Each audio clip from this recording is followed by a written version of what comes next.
갑시다. 2022년도 1월 21일 금요일 오전 10시 22분. 할 게 없는데 침묵의 39금.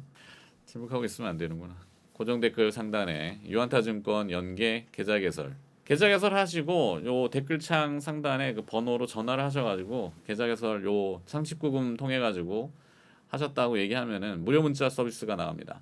뭐 종목이 생길 때는 종목에 대한 분석도 깊이 있게 해서 도움 되시라고 드릴 테니까 많이들 참고해 주시기 바라겠습니다.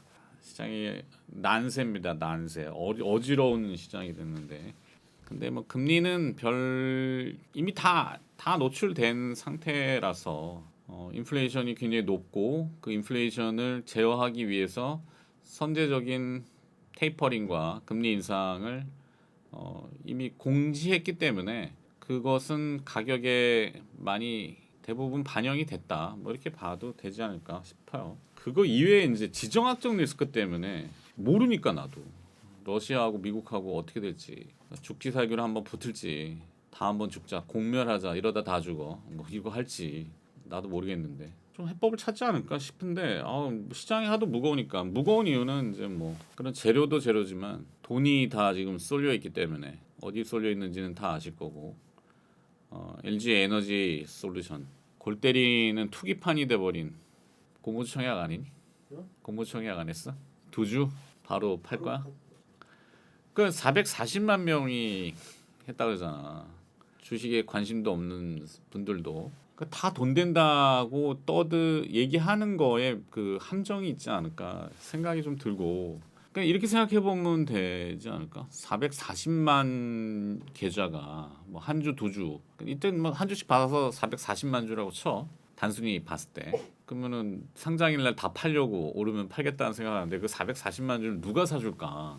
비싸게 따따상에 뭐 사줄까? 외국인이? 이 돈이 다 그쪽에 뭐 쏠려 있고 뭐 엉켜 있고, 재료는 재료대로 그렇고, 시장이 당연히 무겁고 뭐 그렇죠. 근데 이걸 한마디로 정리하면은 굵직한 그 포인트는, 전 세계적으로 다 이런 표현을 써. 외국인들이 쓰는 말입니다. 모에프, whipping down, poops, taken by themselves.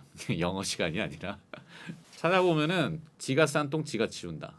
똥 얘기가 나왔는데, 지가 싼 똥 지가 치우는 그 과정이 뭐냐면은, 갑자기 금리를 확 낮추더니 돈을 풀었네.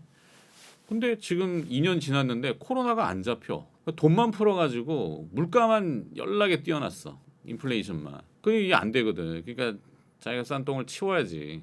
금리를 올린단 말이지. 그 과정에서 똥이 뭉개져 버리면은 다 똥판이 되는 거고, 잘 치우면은 말끔하게 되는데, 아직 모르겠어. 왜 혼자 하냐면은 다른 게스트분이 있어가지고 좀 이따 나오시겠지만, 기업을 단독으로 이렇게 깊이 있게 들여다보는 것이 필요하죠. 우리가 너무 좀 그런 게 없었잖아.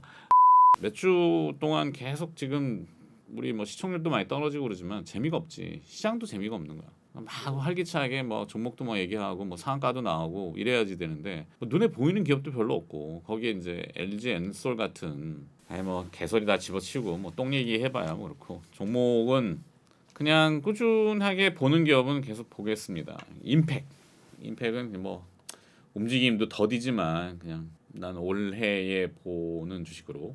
그리고 이제 신테카 바이오도 뭐 아직은 살아 있다고 보고, 주가야 뭐 2만 몇천 원, 2만 2천 원 갔다가 지금 뭐 16,000원까지 내려왔지만, 얘도 뭐 옆으로 횡보하면은 다시 내공을 발산하지 않을까. 아침에 이제 그 얘기를 잠깐 했었는데, 뭔가 이 사람들이 불확실하고 미래가 불투명하면은 한탕주의를 가게 되거든. 로또, 복권, 비트코인, 뭐 가상화폐 이렇게 하잖아. 가상화폐가 지금은 눌려 있지만 몇 년 사이에 또 어떻게 되겠지. 근데 러시아를 봤을 때는 한번 그쪽으로 쏠릴 것 같긴 한데, 무슨 얘기냐면은 아침에 이제 비덴트를 조금 얘기했지. 이제 거래소인 빅썸의 대주주 비덴트를 얘기했는데, 가상화폐가 오히려 떨어졌어. 그게 금리 때문에 최근에 많이 떨어졌는데, 금리 인상, 그러니까 화폐 가격을 올리니까, 돈의 가치를 올리니까, 달러 가치를 올리니까 비트코인이나 이 가상화폐가 떨어진다. 상대적인 이런 시소 논리로 많이 떨어졌는데 좀 더 떨어지고 있거든. 근데 난 더 안 떨어질 거라고 보고서는 비덴트를 얘기했지. 왜 안 떨어지냐면은 미국하고 러시아하고 충돌이 났을 때 제3지대 안전은 아니지만 피난처가 좀 필요한데 그게 이제 가상화폐라고 생각을 좀 했었어. 근데 때마침 러시아 중앙은행이 가상화폐는 피라미드, 금융 피라미드다. 이래가지고 규제해야 된다. 뭐 이렇게 들고 나왔네. 의외로 뭐 지들이 그런데 러시아는 연간 그 가상화폐 거래 규모가 한 50억 달러 되거든. 작지 않은 돈인데 이제 5조 원 정도 되는데 그러니까 가상화폐를 적극적으로 사용하고 통용하는 국가 중에 하나가 러시아고 채굴 자체도 전 세계에서 세 번째로 많거든. 가격을 좀 올리려고 하는 것이 아닐까. 그러니까 공급을 줄이는 거지. 사실 뭐 달러 자체는 기축통화로서 무한한 지금 발권력을 가지고 있지. 무한하게 찍어도 돼. 우리 왜 LG 에너지 솔루션 청약하는데 기관 공모에 뭐 1경 몇천조 이렇게 보지도 못한 그냥 디지털로 막 숫자로 1경 뭐 10경을 못 찍겠냐. 그지? 그럼 이게 리얼머니가 아니고 본인이 있는 돈이 아니잖아. 그런 것처럼 뭐 달러는 사실 무한 공급을 해도 누가 뭐라 할 수 있는 사람이 없어. 아무도. 미국밖에는.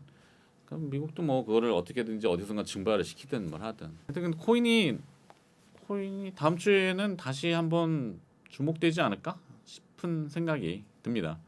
비덴트를 계속 보고 있고 뭐 주말 오늘 금요일인데 조정받고 있는 것 같은데 월요일 날 이제 개장했을 때 사실 미국하고 러시아의 이제 회담 내용이 좀 공개가 될 거고 뭐 파이팅 하겠다고 하면은 전체 시장이 다 난리가 날 거야. 그래서 하여튼 다시 정리하자면은 가상화폐를 다음 주에 좀 본다. 가상화폐 사라는 얘기는 아니고 그래서 비덴트 또 작은 기업은 임팩 그리고 또 바이오 살아있는 신테카 바이오 계속 그냥 놓고 보는 거고 큰 주식 중에서는 그냥 현대차하고 현대모비스 반도체는 IT 신이 없어갖고 오늘 모르겠고 컨텐츠 제이 컨텐츠리 좀비물 지금 우리 학교는인가? 제이 컨텐츠리 얘기들도 하는 것 같고 코로나가 아직도 여전히 진행형이라서 뭐 몇만 명 나오든 감기처럼 지금 뭐 변하는 거니까 한 2만 명대도 나올 것 같고 그래서 이제 뭐 치료제를 위탁 생산하고 뭐 백신도 위탁 생산한다고 하니까 거기에 들어가는 원료를 내는 ST팜 그렇게 기업들이 뭐 다음 주에는 조금 눈여겨볼 만한 시점이 아닌가. 자 이거 다 각설하고 오늘은 그냥 기업을 좀 보는 걸로. 자 오늘 예고드린 바 한국항공우주 카이 미래사업부문장 한창헌 상무를 모셔놓고 우리 카이가 진짜 어떻게 되고 있는지 올해 10조 가는지 얘기 들어보겠습니다. 한창헌 상무 나오셨습니다. 안녕하십니까? 안녕하세요. 저는 뭐 개인적으로야 이제 사천 가서 뵙고 제가 형님이라고 저보다 연배가 위십니다. 액면은 이래도 저보다 위세요. 자, 한창헌 상무님은 저희 국내에서는 뭐 거의 우주 분야에서는 찐으로 넘버 원 전문가시잖아요. 네, 오늘 우주 얘기뿐만이 아니라 한국항공우주 카이가 최근에 주가가 제법 좀 움직여서 지난해 그렇게 열심히 떠들었는데 주가가 안 움직여가지고 요걸 제가 욕바지를 했고 욕바지. 근데도 이제 뭐 올해는 실체를 가지고 이제 스스로 뭔가 보여주실 것 같은데 제일 포인트가 뭘까요? 사실 이제 그동안 우주 산업이 뭐 유망하다, 또 뭐 굉장히 큰 성장 가능성이 있다라는 말만 했지. 네. 실제로 그게 숫자로 어떻게 연결되는가를 보여준 사례가 없습니다. 국내에서는. 그렇죠. 근데 이제 우리 회사 같은 경우는 이제 그런 그동안에 사실은 손해도 많이 봤어요. 우주 산업, 위성 산업 하면서 투자는 많이 했는데 이제 성과물이 빨리빨리 안 나오니까 사실 이게 뭐 뚝딱뚝딱 붕어빵 찍어내면은 참 좋은데. 그렇죠. 얼마 전에 기사는 이제 아까도 뭐 잠깐 했지만 반도체처럼 이제 위성을 찍어내겠다. 이제 그게 변화가 생긴 게 그동안 사실은 항우연이 주관하는 사업에 부품 공급, 용역 공급을 했다면 그 이제 주관 업체가 민간으로 바뀌는 변화가 지금 일어나고 있거든요.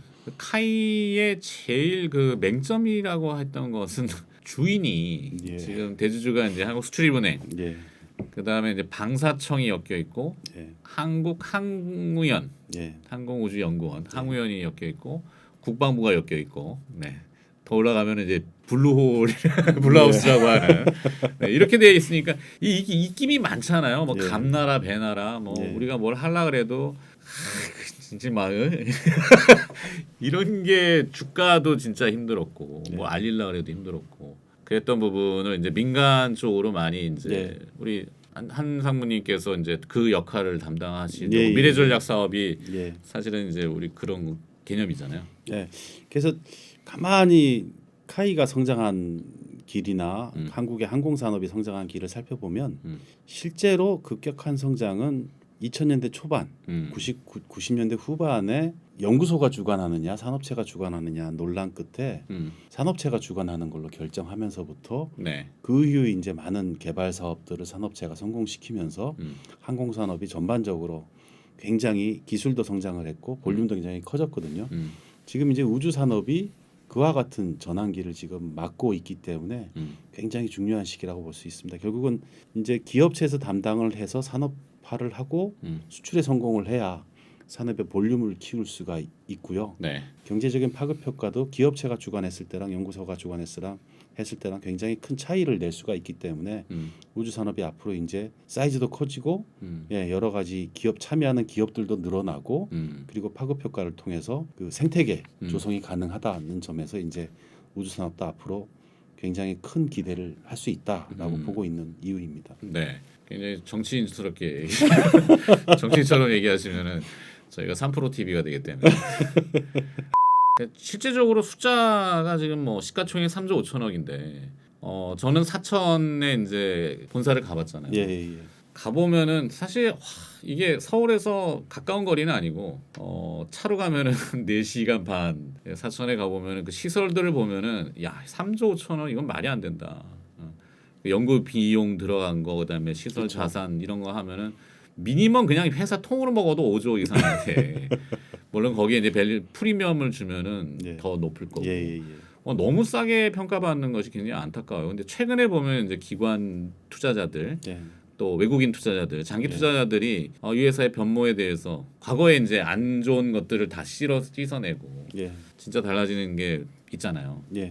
우주 산업 같은 경우는 이제 우리 상무님이 진짜 찐 적이신데 올해 누리호 2? 누리호 2호죠. 2호. 그게 좀 성공을 하면은 더 붐업이 될까요? 당연히 성공하겠지만.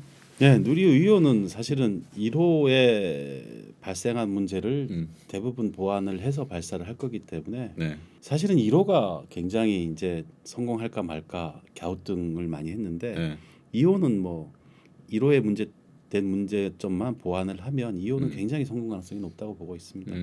사실은 로켓이라는 게 우주 발사체라는 게 항공기도 사실은 그 미리 분석을 하고 해석을 통해서 예측을 하는데 그게 이제 굉장히 신뢰성이 높은 항공기가 있고 신뢰성이 높지 않은 항공기들이 있어요. 대표적인 게 회전익 항공기 같은 경우는 프로펠러 달린 헬기. 프로펠러가 달려 있고 이제 그게 앞에 프로펠러도 돌고 뒤에 프로펠러도 돌고 이러다 보니까 해석을 해도 경향은 사실은 맞추지만 실제 그 값을 예측하는 건 굉장히 신뢰성이 떨어져요. 그래서 이제 회전익 같은 경우는 시험에 많이 의존을 하는데 로켓 같은 경우가 대표적으로 그런 거예요. 아무리 지상에서 여러 가지 시험을 하고 해석을 하지만 실제 비행을 통해서 입증이 돼야지만 신뢰성이 확보가 됐다라고 보고 있고 그걸 잘하는 대표적인 기업이 스페이스X예요. 미국의. 스페이스X가 이제 일론 머스크. 개발 기간을 굉장히 단축하면서 할 수 있었던 이유가 사실은 이제 로켓을 발사를 하려면 발사하기 전에 부분품부터 지상에서 시험을 하고 뭐 연소 시험도 뭐 한 번 하고 두 번 하고 세 번 하고 이렇게 많은 사전 시험들을 하는데 스페이스X는 그런 사전 시험 다 스킵하고 바로 발사 시험을 하는 거예요. 그래서 그렇게 바로 발사 시험을 해서 어떤 규제나 이런 게 좀 자유로워서 그런가요? 규제 뭐 일단은 뭐 우리나라보다는 훨씬 그 규제에 대한 환경도 자유롭죠. 일단은 뭐 땅이 넓으니까. 그렇죠. 우리나라 뭐 하려 그러면은 아까도 얘기했지만 또 뭐 누르고 뭐 깔고 또 깔고. 사막 한가운데서 시험을 하다 보니까 뭐 인구 밀도도 많고 그러니까 인가가 멀리 떨어진 곳에서 시험을 해서 그런 부분에 대해서 조금 자유로운 부분도 있지만 그래도 그런 빨리 만들어서 빨리 시험하고 시험을 통해서 빨리 확인하고 이렇게 하다 보니까 설계 개선의 효과를 바로바로 확인할 수 있다는 점에서 굉장히 개발 기간을 단축시킬 수 있는 이점이 있어요. 반면에 이제 사기업이다 보니까 네. 그런 리스크를 테이킹하는 거가 결국은 회사 주인이 네. 뭐 그거 우리가 위험 감수하고 빨리 후딱 하지 이런 음. 식의 결정이 있으면 일사불란하게 움직일 수 있다는 점도 사실은 이제 굉장히 장점이군요. 배우고 싶은 점입니다. 빨리빨리 상업화를 또 시킬 수가 있고 예. 홍보도 뭐 굉장히 크게 하잖아요. 예. 근데 우리나라는 이제 하려 그러면은 또 걸리고 또 걸리고. 네, 일단 혹시 잘 안 되면 어떻게 책임져야 되나 그렇죠. 이런 고민을 머릿속에 한쪽에 하고 있으면서 개발을 하니까 그렇죠. 사실 이제 조심스러울 수밖에 없죠. 제가 이제 방송에도 많이 얘기했지만 하여튼 뭐 유튜브니까 공무원 틱한 그 공무원 물론 고생하시는 분들이 있지만 이게 딱 그 누가 책임질 거야 책임의 소재에 대해서 이렇게 하면은 아무도 하려고 하지 않잖아요. 예. 근데 이제 우리 그 카이의 사실 안현호 대표 제가 너무 존경하지만 A씨 내가 책임질게. 예. A씨는 빼주시고 내가 책임질게 이런 추진력이 지금의 카이를 만들어내고 있는 것 같아서 너무 멋진데 요 기사는 이건 뭐죠? 일론 머스크가 스페이스X의 메카질라에 이렇게 착륙합니다. 메카질라라는 게 그 이제 새로운 개념의 발사대를 예. 스페이스X가 지금 고안을 하고 있어요. 이 로켓을 재활용하는 거. 예, 재활용하다 보니까 이제 발사도 하고 착륙을 또 거기에 하고 착륙해서 연료 보급을 바로 하고 또 발사를 하고. 이게 원래는 이제 그게 이제 가격 경쟁력이 되는 거죠. 그렇죠. 그러니까 해상에 이제 바지선에 착륙을 하면 착륙한 거를 운반해서 연료를 주입하고 발사대에 이동시켜서 다시 발사를 하고 이런 과정을 거치고 있는데 이런 메카질라가 일종의 이제 우리 비행기로 치면 공항 같은 역할을 하는 거예요. 그래서 이제 발사를 해서 바로 그 자리에서 회수를 하고 네. 연료 주입만 하면 또 발사를 하고 그런 식의 개념을 도입하겠다라는 비전을 이제 제시를 한 우리도 거죠. 할 수 있잖아요. 사실 기술이 없어서 안 된다고는 아니지 않습니까? 그렇죠. 예, 사실은 재활용 로켓도 실현이 불가능한 그런 기술은 없어요. 네. 예, 그래서 재활용 로켓도 우리가 가진 기술로도 시간하고 돈만 주어지면 얼마든지 도달할 수 있는 거고 재활용 로켓을 이제 쓰면 그 다음 단계로 고민할 수 있는 게 저런 개념일 것 같아요. 메카질라라든지. 네. 그러니까 애초에 이제 일론 머스크가 제가 들은 얘기로는 왜 로켓은 비행기처럼 운용할 수가 없냐? 왜 한 번 쓰고는 버리고 새로 만들어야 되냐? 그렇죠. 그런 점에서 착안해서 이제 재활용 로켓 개념을 이제 도입했다고 들었어요. 창조적이네요. 예, 그래서 이제 그런 거를 가능하게 하기 위해서 어떤 기술 요소가 필요할까라는 것들을 이제 검토를 해서 그런 것들도 사실은 뭐 미국은 사실 저변이 굉장히 깊고 넓기 때문에 그렇죠. 필요하다라고 하고 돈만 있으면 그런 기술들을 다 금방 쉽게 모을 수가 있어요. 그래서 그런 걸 통해서 굉장히 빨리 구현을 하고 현실화시킨 다음에 이제 상업적인 경쟁력을 갖춰서 지금 이제 이미 발사체 시장은 스페이스X 때문에 다 죽어나가게 생겼죠. 그렇죠. 예. 우리 누리호 2가 우리의 발사체잖아요. 예. 그죠? 그 뭐 이제 주관적인 게 또 우리 카이가 주관을 하실 거고 조립이나 뭐 완성체를. 이게 위성을 만드는 기술은 이미 상당히 전 세계적으로 글로벌 티어에서 우리가 올라와 있고. 예, 맞습니다. 그 위성을 통한 활용도 이거는 뭐 사실 우리 왜 맨날 그 뭐 6G, 5G, 자율주행 뭐 맨날 말로만 떠들어요. 예. 근데 지상에서의 그 한계성을 우리가 위로 올려가지고 밑으로 쏴주는 역할들을 할 수 있지 않습니까? 예. 일단은 저희가 주력 제품으로 가지고 있는 차세대 중형위성은 앞으로 누리호가 정상 가동을 시작하면 전부 누리호에 올려서 발사할 계획을 가지고 있어요. 그리고 이제 현재 저희가 개발하고 있는 차세대 중형위성 3호는 누리호에 실어서 발사하겠다라고 지금 준비를 하고 있는 위성이에요. 네, 맨날 러시아가 갖고 빌려가지고 쓰고. 예, 맞습니다. 그래서 그 동안은 사실은 러시아나 프랑스 발사체들을 사용을 많이 했고 최근에 이제 가격적으로 굉장히 큰 메리트가 있는 스페이스X의 발사체들을 많이들 활용을 하고 있는데 앞으로 이제 차세대 중형위성은 전부 다 누리호를 사용해서 발사하겠다라는 게 이제 정부 계획이고 누리호는 사실은 1.5톤 정도의 용량을 가지고 있고 그리고 이제 1.5톤 정도의 그 위성을 고도 중계도 얼마까지 올리는? 중계도 저궤도 500km에서 1000km까지 올릴 수 있는 능력을 가지고 있다라고 얘기하고 있는데 차세대 중형 위성이 500km 정도고요. 네. 그리고 이제 고도는 한 500km에서 1000km 사이이기 때문에 누리호에 충분히 탑재가 돼서 운영이 될 수가 있습니다. 네.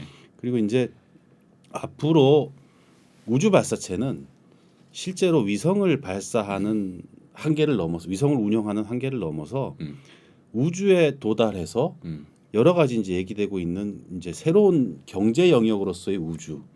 이제 1차적으로는 지구 궤도가 되겠죠. 지구 궤도에서 뭐 태양광 발전을 한다든지 그리고 이제 달에 가서 달의 거주지를 건설한다든지 네. 그리고 달 궤도에 물 캐러 갑니까? 고요의 바다. 그러니까 달에 이제 얘기되고 있는 게 네. 달에 이제 그 뭐 넷플릭스 영화 혹시 예, 봤습니다. 네.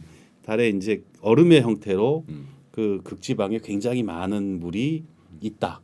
그리고 이제 뭐 그 헬륨 3라는 지하 자원이 굉장히 큰 에너지를 가지고 있어서 헬륨 3를 채취해서 지구로 가지고 오면 수소나 이런 쪽에 그러니까 그 에너지원으로서 굉장히 메리트가 있다. 그러니까 달의 부존 자원이 굉장히 메리트가 있다. 그리고 또 한 가지는 여러 가지 학설 중에 달은 지구의 일부가 떨어져 나가서 생겼다라는 학설이 있어요. 그래서 네. 이제 달에 사실 지하 자원이 지구와 유사할 것이다라고 보는 시각이 있는데 그건 사실 어떤 시사점이 있냐면 달에다가 달에 에너지원만 있고 그 거주 시설만 있다면 네. 공장을 지어서 채굴을 해서 뭔가를 달에서 만들 수 있다.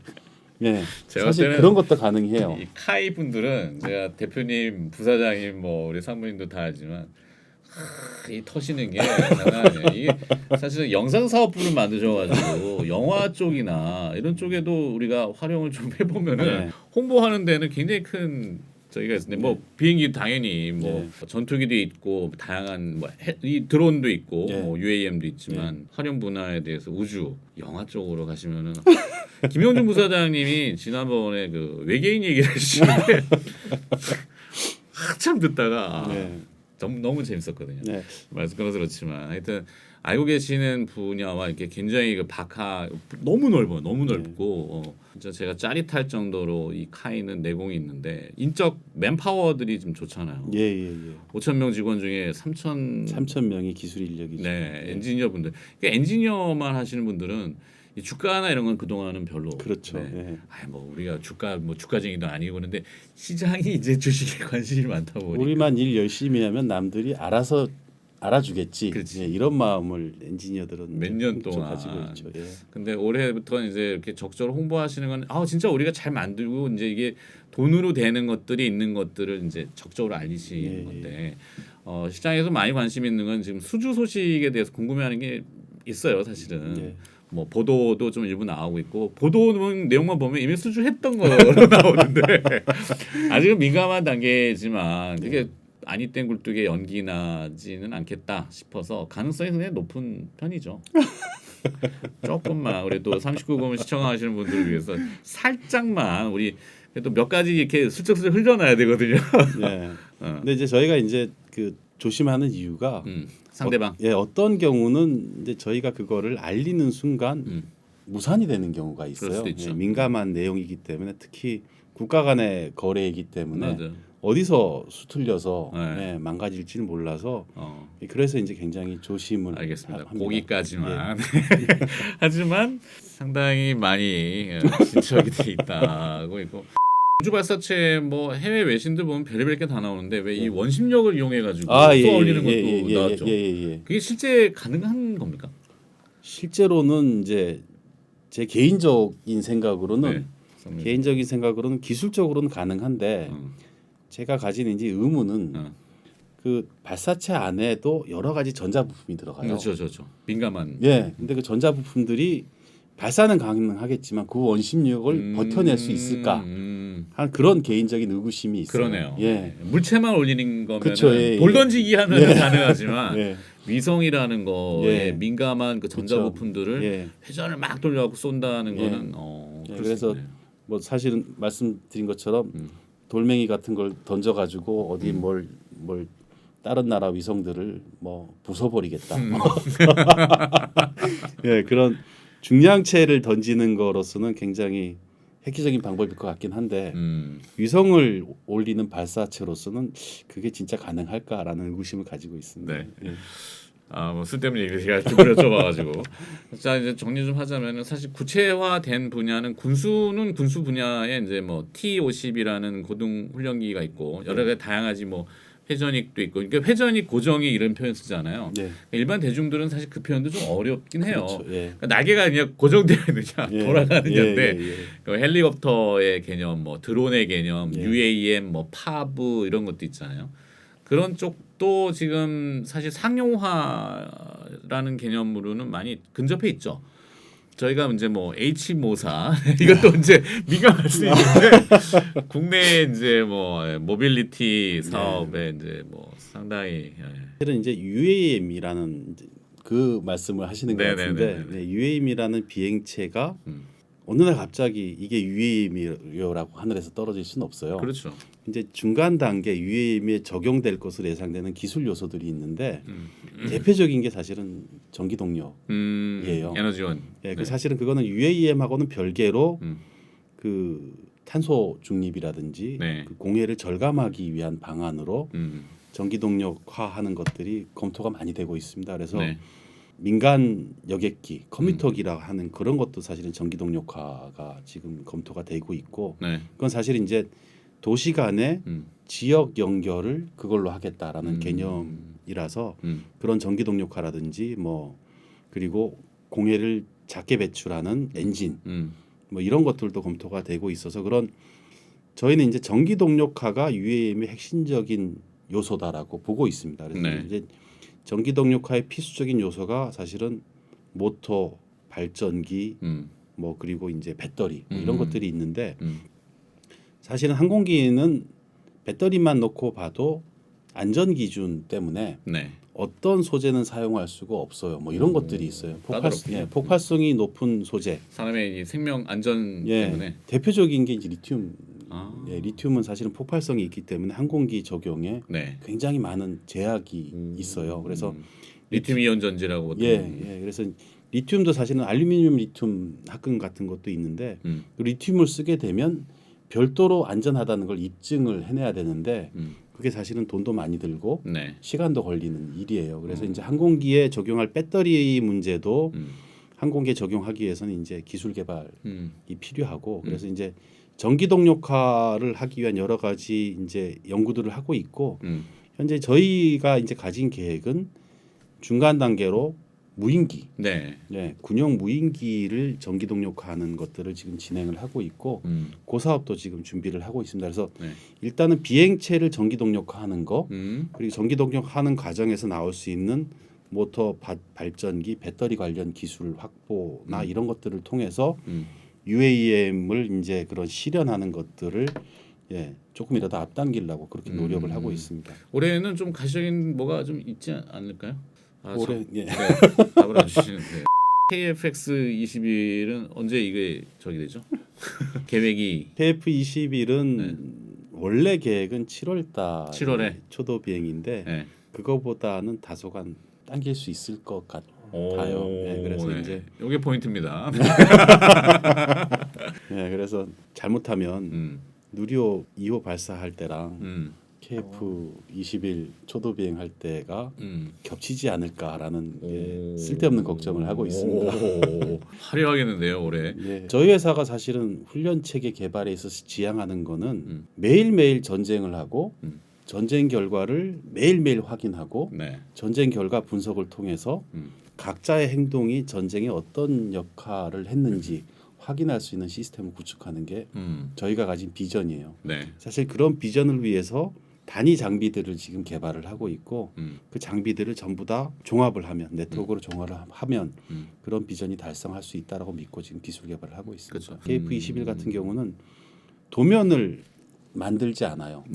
도면을 만들어서 현장에 배포를 하고 그 현장의 도면 가지고 작업자들은 그 도면을 보고 작업을 하도록 하는 게 전통적인 방식인데 예전 같으면 지금 같으면 이제 전부 다 현장의 단말기의 시스템으로 연결이 돼서 현장 작업자들도 실제 3차원으로 설계된 부품을 보고 작업을 하고 하기 때문에 굉장히 이제 생산성 향상, 공정 효율화를 통해서 생산성 향상도 획기적으로 진전시킨 게 이제 KF21 개발 과정에서 적용하고 있는 기술들이고요. 네. 저는 이제 거기에다가 그런 기술을 위성 제작이나 발사체 제작에 접목하겠다라는 계획을 가지고 지금 하나씩 항공기 시스템을 위성 개발 시스템에 접목을 하고 있습니다. 네. 그 사실 그런 시스템들은 미국의 이제 뭐 L사나 뭐 B사, 예, 맞습니다. 뭐 그런 데들 뭐 로켓마틴이나 이런 회사들이 하고 있는 것들을 우리는 못 하는 게 아니라 조용히 하고 있다. 예, 맞습니다. 네. 소문 안 나게. 왜냐하면 걔네들 태클 걸면 또 피곤하니까 이거 우리 기술 아니야? 막 이러면서 뭐 할 때 저희가 뭐 대본도 없이 그냥 막 얘기하는 거라서 짜고 치는 게 아닙니다. 예, 사실은 이제 우주 산업이라고 하면 최근에 이제 대선 공약들로도 이제 여러 가지 거버넌스 관련된 말씀들을 하시고 계시잖아요. 네. 여태까지 정부에서 많은 돈을 오랫동안 지원을 했어요. 네. 근데 이제 그 아까 방송에서도 말씀드렸다시피 산업적인 측면에서 우리나라 경제 구조에서 성공이다라고 하면 뭐 발사를 성공하고 위성을 운영을 성공하고 이게 아니고 그렇죠. 우리가 개발한 제품을 세계 시장에 팔아야 성공이다라고 할 수가 있는데 맞아요. 그런 부분이 사실은 정부에서 시행을 하다 보니까 미진할 수밖에 없었어요. 그래서 이제 산업적인 그런 수출이라는 목표를 달성하기 위해서 그런 역할들을 산업체에 이관하는 작업들을 하고 있고 네. 그러기 위해서는 여러 가지 이제 제도도 바뀌어야 되고 그리고 이제 그 관장하는 그런 정부 측의 이제 거버넌스도 좀 변경이 있어야 된다라는 공감대가 형성이 돼서 네. 그런 공약들을 하시는 걸로 이해를 하고 있고요. 이제 그런 측면에서 보면 사실은 정부는 아직까지도 우주 사업에 있어서 가장 큰 수요자예요. 네. 그럼 이제 수요자로서의 역할이 굉장히 중요합니다. 산업체가 기대하고 있는 수요자로서의 역할은 이 준비가 많은 사업이다 보니까 좀 중장기적으로 예측을 하고 준비할 수 있도록 그런 좀 한 번 세워지면 잘 안 바뀌는 그런 계획을 공개를 해줬으면 좋겠다. 그게 사실은 크고요. 네.